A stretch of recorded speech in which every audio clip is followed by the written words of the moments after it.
Good morning and welcome to Newsline. I'm Cholapansa Narula. Thank you very much for joining us.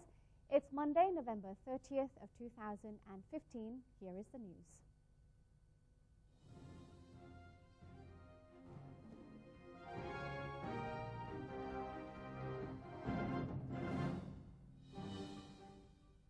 In our first story, Prime Minister General Prayut Chan-o-cha has left for Paris to participate in the 2015 Paris Climate Conference, or COP21.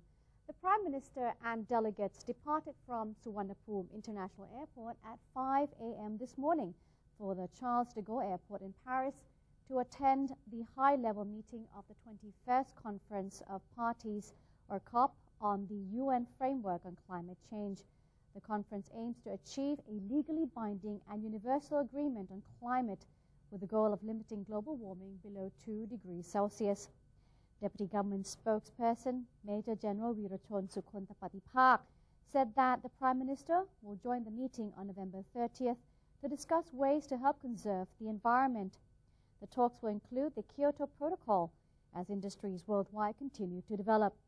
Discussions will also focus on the reduction of greenhouse gas emissions.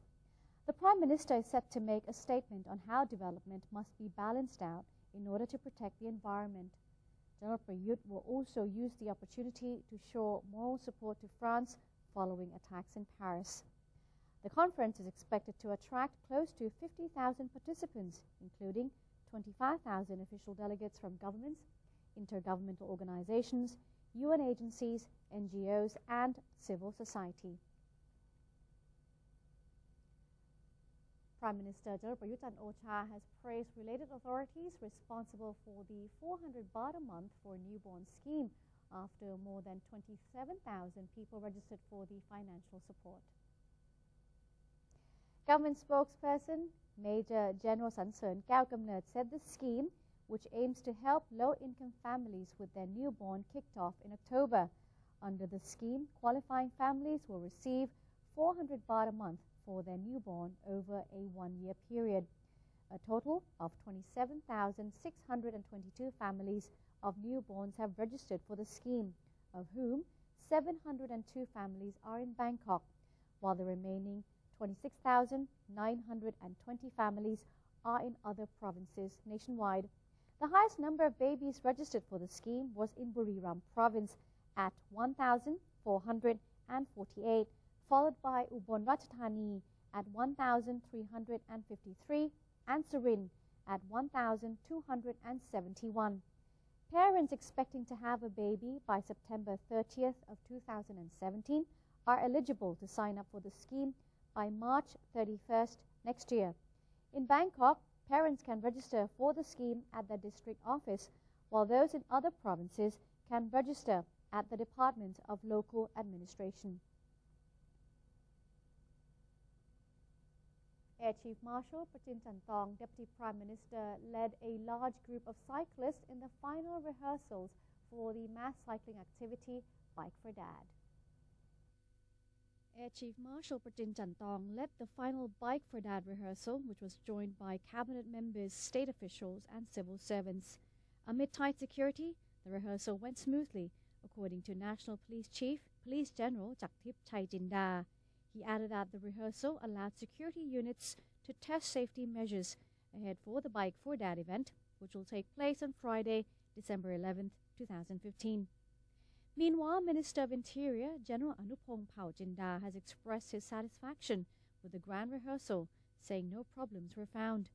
He said the rehearsal was conducted in an orderly fashion without any setbacks.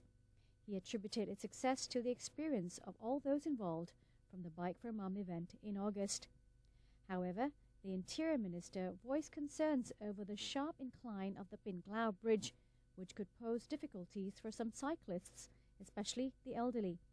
He urged all participants to practice regularly prior to the actual event on December 11th and keep themselves physically fit. General Anupong has assigned the governors of all provinces to ensure the safety of all bikers joining the nationwide campaign and to prepare emergency measures. A large number of people turned out to receive commemorative Bike for Dad shirts, praising officials to their systematic management and experience. Bike for Dad shirts were handed out for the second day on Sunday at the National Stadium for the bikers, the event's bikers, disabled persons, as well as others who had registered for the shirts and gifts. An ID card along with a hard copy or SMS of the registration document had to be presented in order to receive the shirt, cyclist ID, bicycles ID, and wristband. Apart from the shirts, Bike for Dad also gives gifts sponsored by the royal family. Supreme Commander General Sommai Kautira said the handing out of Bike for Dad shirts ran smoothly. As for those who did not get the shirts and gifts on November 28 and 29, they will be available at the Armed Forces Development Command in Don Mueang on December 6 from 8 a.m. to 5 p.m. The Business Collateral Act aims to solve problems in the Thai economy by giving small and medium-sized enterprises or SMEs more access to financial aid. The law would also increase Thailand's competitiveness in the era of ASEAN Economic Community. So to learn more about this legislation, we turn to Ms. Pongpan Jiawiriyapan, Director General of the Department of Business Development. สวัสดีค่ะคุณ Pongpan. สวัสดีค่ะคุณสุพรรณษาค่ะ Thank you very much for joining us. Now, tell us more about the Business Collateral Act. When was it enacted and when will it take effect? Yes, this act, the Collateral Act, or we can call the Secure Transaction Act, was announced on the government gazette on November 5 this year, and it will take effect within 250 days after the announcement. That means this law will come into force on July 2nd next year. Our Department of Business Development, on behalf of Ministry of Commerce and Government, is the implementation agency in the role of registration office. I see. What are the details of this act, and why do you think Thailand needs this sort of law?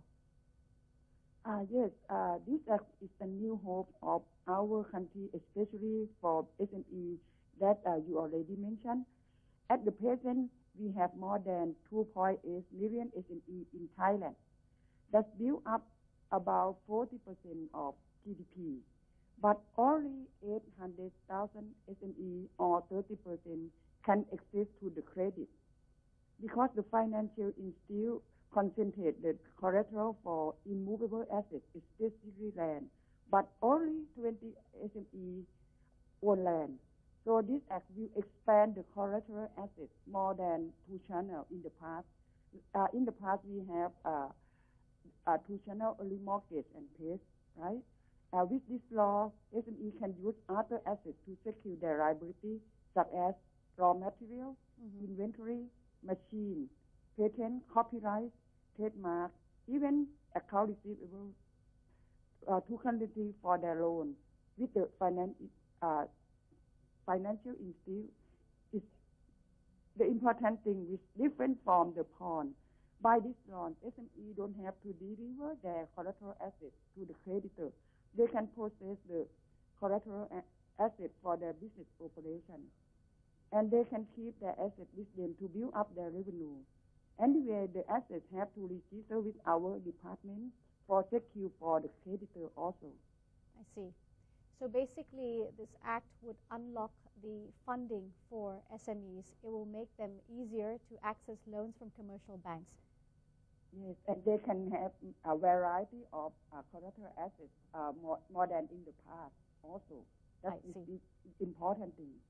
And one of the other problems, obviously, would reduce the problem of loan sharking if they can secure loans easily at commercial banks. But so they would have to register with the Department of Business Development. Is that so, in order to receive this privilege? Yes, yes. They have to register with us.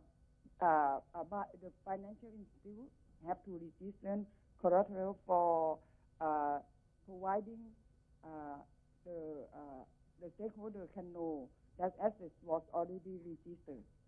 Yeah. I see. And I believe that the interest rate for SMEs in this program, will it be lower? Yes.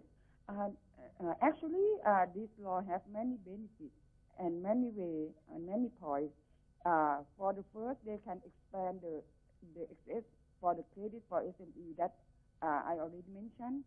And the second, they can promote the creditor diversification besides mortgage and PAYS and use many variety of assets that already mentioned also. And third, that you already mentioned, is we are lowering the lower the interest cost and less risk for the both creditor and borrower since the assets already registered with us. And another thing that they can protection the priority rights of the both creditor and debtor since the collateral assets have to register with our department. And many things they can get benefit.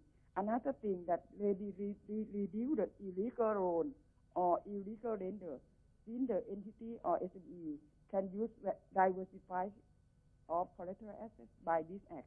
They can access the credit with the financial institute with lower interest rates. And they can, it will provide speedy and fair enforcement process of law with transparency also. I see.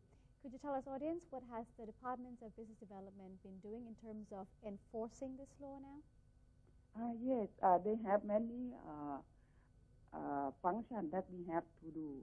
Especially, first we have to set up the real-time electronic register system to access the public recording for collateral assets, including searching for the interested parties.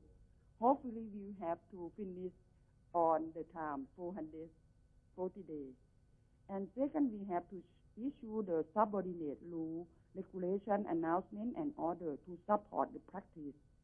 And we have to also build up the understanding to the shareholder, especially SME, financial institute, and other parties for new alternative source of capital, law, and rights by the seminar, press, or social media. And so we have to cooperation with the World Bank Group, specialists from the World Bank to set up the system. Since the World Bank have experience more than 50 countries. And it's still building the competitiveness of our country and ASEAN economic community also. Well, thank you very much, Kun Pongpan, for joining the program this morning. And the last thing that I would to mention this program that we will set up the seminar on December 3rd. It means Thursday this week from 1 to 5 o'clock at Grand Diamond Room, Muang Thong, Thani. In this occasion, I will invite any interested to attend this seminar. Right now, we have more than 1,000 persons join this seminar. And interested can search the detail on our website, dbd.go.th, in the front page of the website also. All right. So the seminar is coming up on the 3rd of December at Impact in the afternoon. Yeah, in the afternoon, participants can register through the department's website to find out more information. And welcome Kun Tupansa also. Thank you very much. I'm Cholapansa, by the way. And that was Kun Pongpan, the Director General of the Department of Business Development, telling us more about the Business Collateral Act, which expands the type of security for SMEs to secure loans. And that will certainly help boost the competitiveness of SMEs in Thailand as we prepare for the ASEAN Economic Community coming up at the end of this year as well. Let's quickly move on to the other topics now. The Thai Chamber of Commerce has expressed keen interest in seeking close economic cooperation with the government. At a seminar entitled Innovate to Excellence held in Udon Thani Province, Chambers of Commerce from all provinces of Thailand agreed that in order to drive the country's economy forward, all sides must work together, be they the government, the private sector, or provincial offices. Thailand has to improve its ability to compete and build economic stability if it were to thrive in the AEC, which will be formed at the end of this year.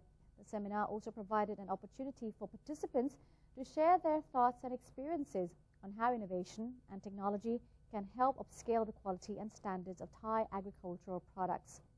Prominent figures taking part in the event included Deputy Prime Minister Somkit Jatusipitak, Tourism Minister Gopkar Wattanawarankul, Minister of Science and Technology Dr. Piche Durongkawerod, Deputy Commerce Minister Suwit Mesinsi, and Isra Wong Kusonkit, Chairperson of the Thai Chamber of Commerce, or TCC.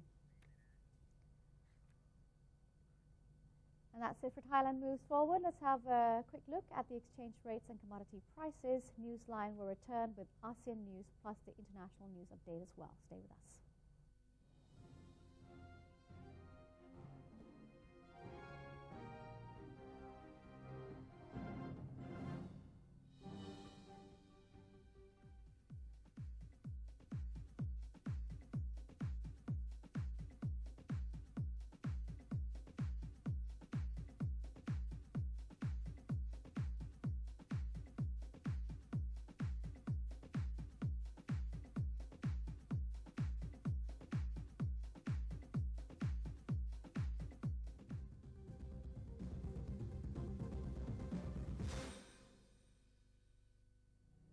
To maintain a strong nation, Thailand is promoting 12 core values for the good of the people. First among them, to uphold the three pillars, the nation, religion, and the monarchy.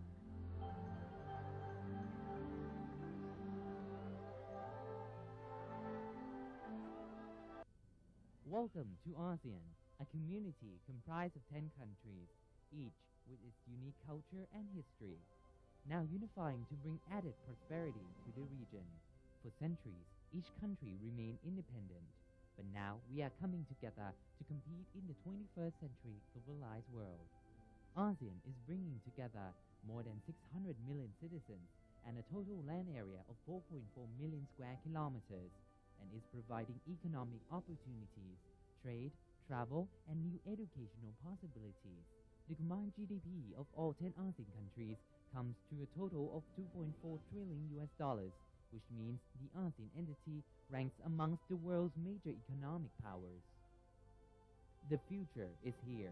Welcome to ASEAN, the community of opportunities.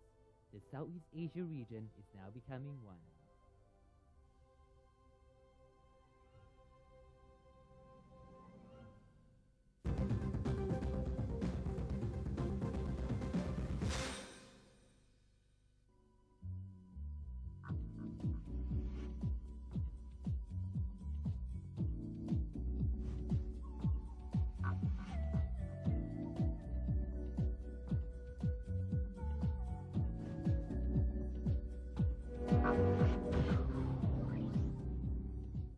Welcome back. You're watching Newsline. The Governor of Pathalung has called a meeting with the Provincial Tourism Committee to discuss plans to prepare the province for the arrival of ASEAN Economic Community. During the meeting, Governor Vinay Buapradit briefed the Tourism Committee on the government's tourism policy, which entails enhancement of safety and facilities. He stressed the need to prepare Pathalung for a growing number of foreign visitors. The governor and officials concluded that urgent missions to ensure sustainable tourism included environmental conservation, PR campaigns, and improvement in security and services. Pathalung is well known for its unique culture and ecotourism. This ancient city of the south is the birthplace of the shadow play and also boasts numerous natural attractions such as the Khao Bantat Wildlife Reserve and the Thale Noi Waterfowl Reserve.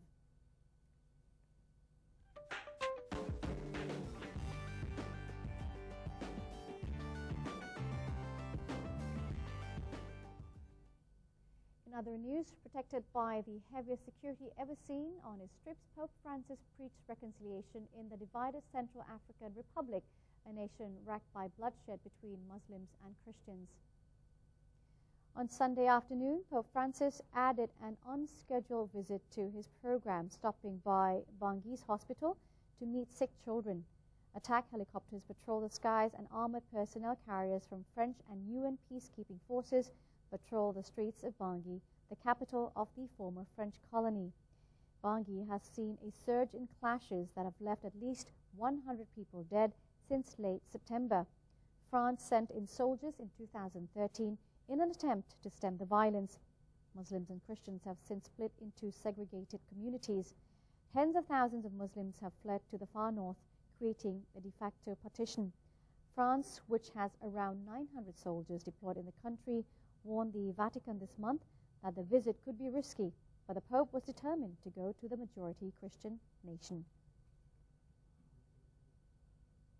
Turkey will help stem the flow of migrants to Europe in return for cash, visas, and renewed talks on joining the EU in a recent deal that the Turkish Prime Minister called a new beginning for the uneasy neighbours. Leaders of the 28 European Union states met Turkish Premier Ahmet Davutoglu in Brussels on Sunday evening to give their collective political blessing to an agreement hammered out by diplomats over the past few weeks. A key element is €3 billion in EU aid for the 2.2 million Syrian refugees in Turkey. The funds are intended to raise living standards and persuade more refugees to stay put rather than attempt often perilous crossings to the Greek islands and the EU. Also an offer to Ankara is a re-energized negotiating process on Turkish membership of the EU, even if few on either side expect it to join soon. Turkey has been attempting to revive relations with its European neighbours as it faces trouble in the Middle East and from Russia. Demonstrators in Mexico joined a global march against global warming 1 day ahead of the COP21 Environmental Summit in Paris. In Mexico City, some 1,000 people peacefully took to the streets carrying banners and flags calling on leaders to make true commitments to protecting the environment. Hundreds of thousands of people throughout the world have joined the biggest day of climate change activism in history on Sunday, telling world leaders gathering for a summit in Paris there is no planet B in the fight against global warming. More than 2,000 events were held in cities throughout the world on the eve of the Paris summit, which runs from November 30th till December 11th and will be attended by about 150 heads of government. Thousands of Star Wars fans ran a 7-kilometer night race in Brazil's business capital, Sao Paulo, gathering Princess Leia's and Darth Vader's from all parts of the country. The runners could choose between competing for the dark side of the Force or the Jedi Order, represented by black and white shirts handed out by organizers. The more enthusiastic fans wore costumes and held lightsabers as they trotted down one of the city's main roads, which closed for the event. This is the second edition of the Star Wars theme run in Brazil. The saga's new film, The Force Awakens, will open in theaters on December 17th, being the first of 3 new Star Wars movies being produced by Disney since it purchased the Lucasfilms franchise in 2012 for $4.05 billion.